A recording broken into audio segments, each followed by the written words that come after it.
Have you ever walked away from a conversation feeling drained, unsure why? Not because they shouted or insulted you. They were calm, kind, even praising you with what seemed like genuine warmth. Yet, you left feeling hollow, uneasy about yourself, with a vague sense of dread. That's not your imagination. It's a sign you've encountered someone with a dark spirit, cloaked in kindness, care, and friendliness. These souls don't always reveal their shadows. They don't slam doors, yell, or openly wound you. Their words are chosen with precision. They say exactly what you want to hear, then slowly seep into your emotions, pulling you down, making you doubt your worth. It could be a colleague who praises you but quietly undermines your chances, or a loved one who claims to care yet drains your strength bit by bit.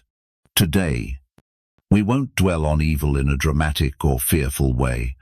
Instead, we'll calmly and clearly examine 5 types of people with subtle, toxic intent, not to judge or harden ourselves, but to understand. More importantly, to learn how to shield our peace, standing firm like a Stoic calm, grounded, unshaken. One type of manipulator poses as your closest ally. You'll never see them raise their voice or force their will on you. They don't shout, pressure, or openly belittle you. They approach with warm words, enthusiasm, and a facade of friendship. But if you're sharp, you'll notice each encounter leaves you feeling smaller, less confident, and more doubtful than before. This is the manipulator disguised as a friend. They don't control you with force, but with the illusion that you need their approval to feel valued. Their advice sounds sincere, I think you're gifted. But sometimes you rush things. They might say it's due to inexperience. Their words seem kind, but afterward, you feel inadequate. What makes them dangerous is you don't realize you're being manipulated. They position themselves as your helper, your confidant, the one who cares most. Deep down, they plant seeds of self-doubt, just enough to mold you to their comfort. I knew a man like this once. He'd praise me in meetings, saying I had leadership potential, but in private talks with the boss, he'd hint I was unstable or needed oversight to stay consistent. At first, I trusted his feedback as honest. It wasn't until I was passed over for key projects that I saw he didn't want me to rise. He wanted me to stay beneath him, believing I needed him. In truth, the opposite was true. Stoicism teaches us to stay vigilant, not vengeful. Marcus Aurelius never said to rage against such people. He urged us to observe them as an outsider, treating them as tests of our clarity and calm. Epictetus wrote, "You can't control what others say about you, but you decide what enters your mind." That's the core lesson. Manipulators don't defeat you with actions, but with subtle suggestions, words, and influences that chip away at your self-belief. If you hold fast to your own worth, their words become like wind passing through a window. Be cautious if someone leaves you doubting yourself after every talk. They may not hate you, but they certainly don't want you stronger than them. For a Stoic, the goal isn't to cut them off abruptly, but to create inner distance, never letting anyone but you define your value. The second type, false affection. These people don't show up with overt negativity. They don't harm you directly. In fact, they make you feel like they're your closest confidant. They listen, agree, and cheer you on. But notice this, they're only there when you're at your lowest. When you rise, stronger than before, they drift away, or, worse, turn sarcastic. They love your weakest self. They want you emotionally dependent, but they're never truly happy when you grow. At first, they seem like your safe haven, understanding you like no one else. But as you change for the better, they pull back. You'll hear them say, "Wow, you've changed so much. Not the same guy anymore." As if growing is shameful. As if not needing them is betrayal. They'll jest with words that sting, targeting your old insecurities. Looking sharp today, trying to relive your youth. They call it joking, but you know it's not love. It's something else, not closeness. But mockery veiled in a smile. I had a friend like this. She was there when I was down, comforting, caring, always ready. But when I found my path, took care of myself, and learned to say no, she faded. Then came a message: "You've changed too much." Probably too busy with new friends. Forgot the old ones. I wasn't cold. I just stopped feeding her emotional reliance. Stoicism doesn't teach us to make a scene. Seneca said it best: "Don't hate the insincere. See them as a test of your clarity and strength." If you want a mirror for true kindness, watch how someone treats you when they realize you don't need them. A real friend lifts you up and embraces your growth. The false only cherish you when you're weak, because that's when they hold emotional control. Stoicism reminds us that true bonds don't diminish you. They don't make you doubt yourself or feel guilty for growing. If someone only values the old you, not who you're becoming, they're not your champion. They just want you stuck where they feel secure. Remember, you owe no one your stagnation. If someone only loves you when you're down, that's not friendship. It's dependence dressed as care. As a Stoic, you don't need to make noise. Quietly walk away and keep pursuing your stronger self every day. The third type, the controller. They don't shout, "I want to control you." They don't command or threaten. Instead, they wield something subtler: emotions. Because they act in the name of love, it's easy to mistake control for care. These controllers are often close partners, family, or old friends. They don't outright forbid things. They suggest. They don't force, they express concern. They say things like, "I'm not comfortable with you hanging out with that guy," or "You shouldn't dress like that. At your age, people will talk," or "Working so far from home, aren't you worried about being taken advantage of?" It sounds reasonable. It feels like protection. But look closer. They're shrinking your world. Every choice becomes an emotional negotiation. They don't want your independence. They want you reliant on them for security. The worst part: they make you feel guilty for wanting things just for you. You want time alone, they're hurt. You reconnect with old friends, they turn cold. You decline their requests, they withdraw, later saying how disappointed they are. They don't bind you with ropes but with guilt. I heard a story from a woman, married 20 years. Her husband never yelled or used force. Yet over time, she lost her friends, gave up hobbies, and stopped doing anything alone. She told me, "He only wanted the best for me, but I felt like I was living in a glass cage." That's what Stoics call a prison built from overprotection. Marcus Aurelius wrote, "Freedom isn't just breaking chains. It's not letting your mind be swayed by others' emotions. When you adjust your actions to soothe someone else's feelings, you're living their life, not yours." Ask yourself, am I living to keep them calm or to grow as a man? Someone who truly loves you doesn't need you by their side constantly. They want you strong, free, and choosing to return, not bound by emotional ties.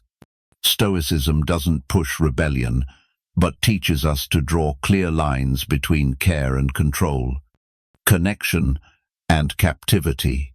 You can stay in the relationship without letting it define you. You can love without losing yourself. As Epictetus said, if something costs your inner peace, no matter what it's called, it's not worth it. The fourth type, the saboteur. Not everyone attacks with harsh words or overt actions. Some choose a quieter path. They don't confront you directly, but they don't truly support you either. They stand by you. Yet, they're often the first to make you doubt yourself. These are often long-time friends, close colleagues, or family. They don't do anything obviously wrong, at least not on the surface. But when you're excited about something, they're the first to mention risks, failures, or why it might not work. You say, "I'm thinking of starting a small business." They reply, "The economy's rough. Most startups fail fast." They say, "Think it through carefully."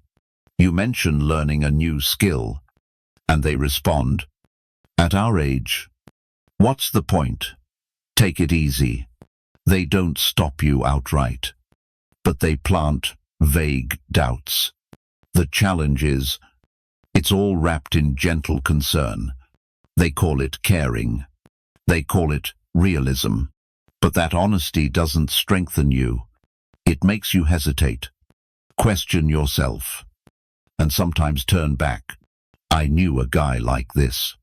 Every time I wanted to try something new, he had advice, never harsh, always soft and reasonable. "I'm just looking out for you.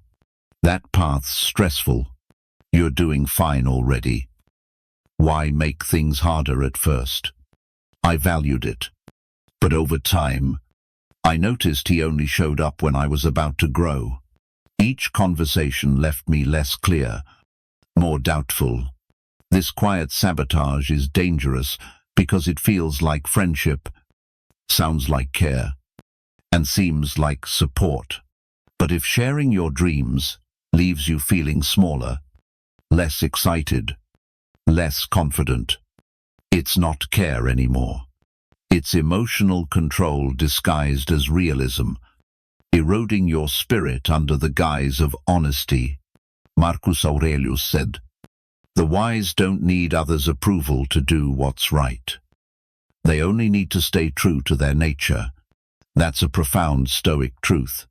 Don't let anyone else decide what's right for you, especially those who sow doubt while pretending it's love.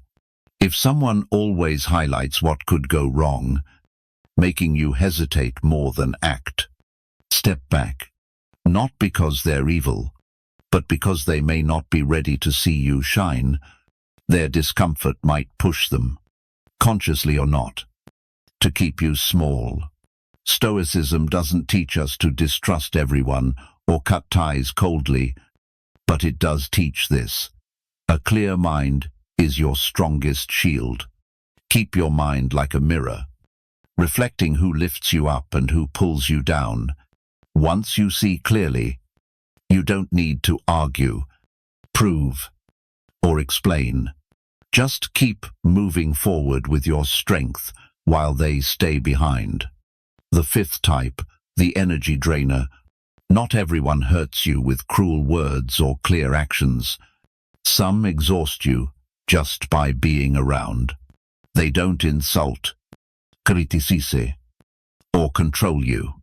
Yet, their presence leaves you tired, heavy, even guilty for feeling that way.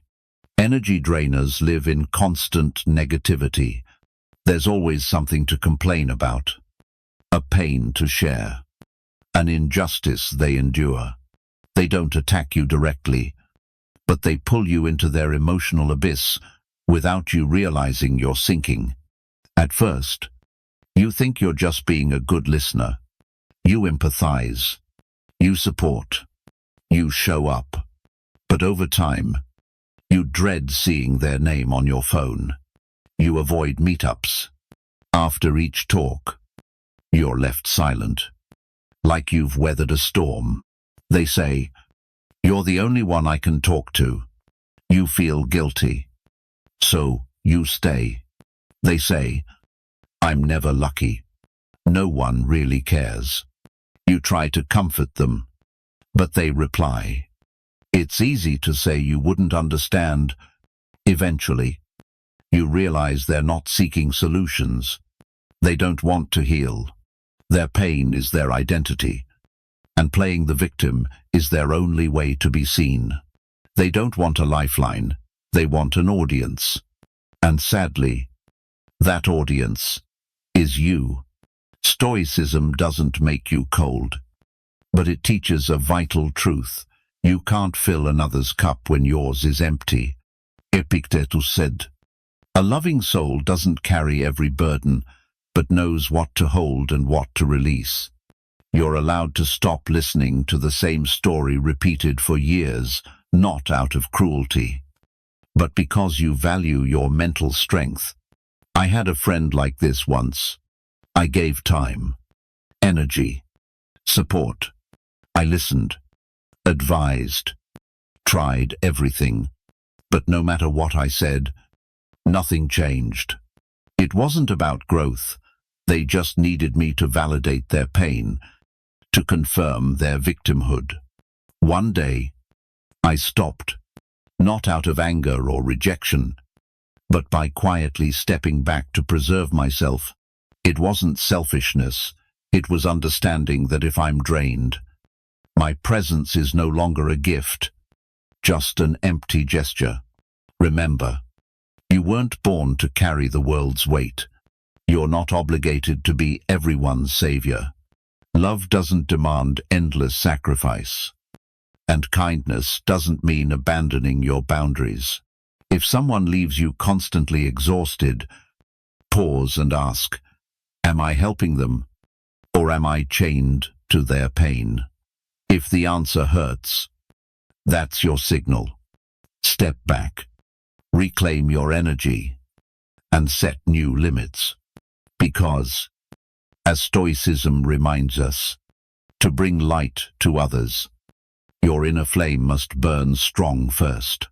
After recognizing these types, the subtle manipulator, the false friend, the controlling protector, the quiet saboteur, and the energy drainer, you might wonder, what now? Should I cut them off? Avoid them, confront them, speak up, or stay silent? There's no universal answer, but there's a clear path. Respond like a Stoic. Stoicism doesn't demand emotional rigidity or coldness.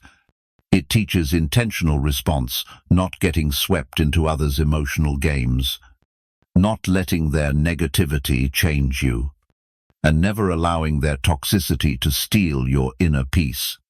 With manipulators, stay vigilant. Watch their words like an outsider observing a play, not caught in their web of subtle implications. Ask yourself, am I acting from my values, or am I quietly swayed by them for those with false affection?